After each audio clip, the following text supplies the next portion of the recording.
The Hungry Ghost is a story from the collection Strange Stories from a Chinese Studio, also known as Liaozhai Studio. If someone committed evil deeds during their lifetime, they would fall into the realm of hungry ghosts after death, and suffer from perpetual hunger and thirst. The story satirizes the idea that even after death, wrongdoers could become corrupt officials and continue their greedy ways. These ghosts, upon seeing money, would reveal their avaricious smiles. And without it, they would put on an air of stern authority, pretending not to recognize anyone. There was a man named Ma Yong from Qi territory. He was greedy and a rascal, and he squandered his family's fortune until he was penniless. His fellow villagers even mockingly called him Hungry Ghost. By the time he was in his 30s, life became even harder for him. His clothes were tattered, and he often stole food by crossing his arms and grabbing some off market stalls. People despised him and ignored him. There was an old man surnamed Zhu from the same village. In his youth, he had engaged in illicit activities while living in a bustling city with his family. In his old age, he returned to his hometown, where scholars criticized him harshly. However, Zhu improved his behavior, engaged in charitable deeds, and people began treating him with a bit more respect. One day, Ma Yong found himself unable to pay for the food he took, and the shopkeepers were furious. Feeling pity for him, Zhu paid for his food, brought him home, and gifted him several hundred coins as seed money.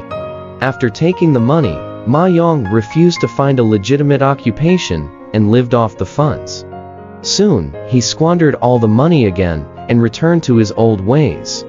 Fearing he would meet Zhu, he fled to Linyi. He spent his nights in the academy, and during the winter chill, Ma Yong took the jade beads off a statue of a sage to warm himself, angering the academy officials who intended to torture him severely. Begging for mercy, Ma Yong promised to amass wealth for the officials. Pleased by the offer, they released him. Ma Yong discovered that a scholar had amassed a considerable fortune, so he forced him to hand over money. Deliberately provoking the scholar's anger, Ma Yong then injured himself with a knife and falsely accused the scholar of harming him. He reported the incident to the academy officials. After extorting a hefty bribe, they refrained from expelling the scholar. Other students were furious and jointly reported the incident to the county official. After investigating the truth, the county official punished Ma Yong with a beating of 40 lashes and locked him in stocks. 3 days later, Ma Yong died in jail. That night, Zhu dreamed that Ma Yong walked in, dressed neatly, and said, "I didn't fulfill your great kindness and virtue during my lifetime. Tonight, I've come to repay it." Upon waking, Zhu's concubine had given birth to a son. Believing it was the reincarnation of Ma Yong, Zhu named the child Mar. While Mar was not particularly intelligent, from a young age, he displayed an aptitude for reading. At the age of 20, after considerable effort from Zhu, Mar gained entry into the county school. During the examination, Mar stayed at an inn and saw the walls covered in old essays from the imperial examinations. He noticed one titled The Nature of a Dog, which he found difficult. He finished reading the essay and memorized it. During the exam, the question he encountered was the exact one he had read the night before. Mar transcribed his memorized content, earning him a top score and passing the exam. He pursued further studies under the guidance of a local teacher when he turned 60. After holding office for several years, he never formed a single honest friendship. If money was presented to him from a sleeve, he would reveal a greedy smile. Otherwise, he would lower his eyelids and put on a stern demeanor, as if not recognizing anyone.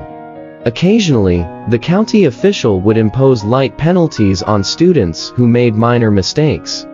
Mar would then cruelly extort them as if dealing with thieves. Those who intended to sue students would come knocking with gifts, and this happened several times. The students could no longer bear it.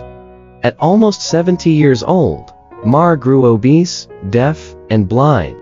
He often demanded remedies that could turn white beards black from people, and one student brought him madder root to deceive him. When morning came, they discovered that Ma's beard had turned red, resembling the appearance of a deity statue in a temple. Enraged, Ma wanted to arrest the student, but the student had already escaped the previous night.